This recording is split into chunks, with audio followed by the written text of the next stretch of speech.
Welcome to Brit Spectrum News. Good day, dear viewers. It's yet another thrilling episode from the other side of the aisle, where we peel back the layers of political absurdity and present the truth no one else dares to say. Today's circus act stars none other than Keir Starmer and his merry band of misfits, currently embroiled in what could be the biggest scandal yet. Grab your cuppa, hit that subscribe button, and let's dissect the latest calamity. Part 1. The Gustafson fiasco. Labour. The party that never fails to amaze, and not in a good way. Keir Starmer is now facing yet another political firestorm over a ministerial appointment that reeks of haste and carelessness. Enter Poppy Gustafson, Labour's new investment minister, who comes pre-packaged with a charming little connection to one of the most tangled fraud cases in UK and US legal history. Wouldn't you know it, the House of Lords Appointments Commission, HOLAC, was given a whopping 48 hours to review her background before she was confirmed. That's about enough time to make a decent Sunday roast, but certainly not to vet someone tied to one of the biggest fraud cases in modern history. You'd think that would warrant, I don't know, a bit of due diligence. Gustafson, a former tech executive, had direct ties to Mike Lynch, the billionaire accused of financial fraud in a decade-long legal battle with Hewlett-Packard and the FBI. Although Lynch was cleared of some charges in the US, his story ended rather dramatically. A tragic yachting accident off the coast of Sicily. Suspicious. That's a debate for another day. Of course, Labour insists all procedures were followed. Classic line, I sent it. But let's be real. This level of fast-tracked appointment smells more like political expediency than due diligence. The Tories, obviously foaming at the mouth, are demanding answers, and rightly so. Richard Holden, Conservative Shadow Paymaster General, didn't mince words, calling it a reckless move and accusing Starmer of treating high-level government appointments like a casual game of poker. And honestly, can we blame him? Part 2. The asylum seeker debacle and the death of the great British pub.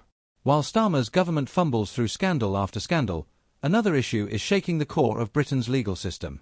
Hassan Abu Hil, an asylum seeker convicted of sexually assaulting a teenage girl, cannot be jailed because it might breach his human rights. No, you didn't misread that. Apparently, the poor chap's past trauma in Syria is a valid reason to keep him out of prison. CCTV caught him lurking around at 3:25 a.m., scouting for vulnerable women. He found one. A 19-year-old girl, alone after a night out, waiting for her father.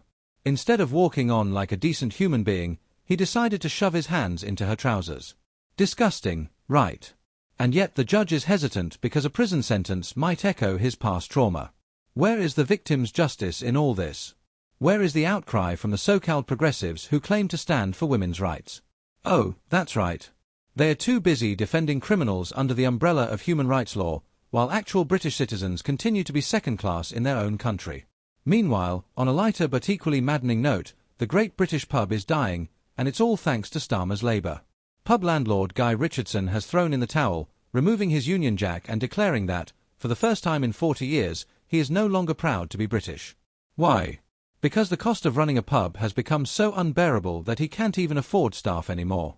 He now runs his establishment alone from morning to night, while Labour remains utterly tone-deaf to the struggles of small businesses.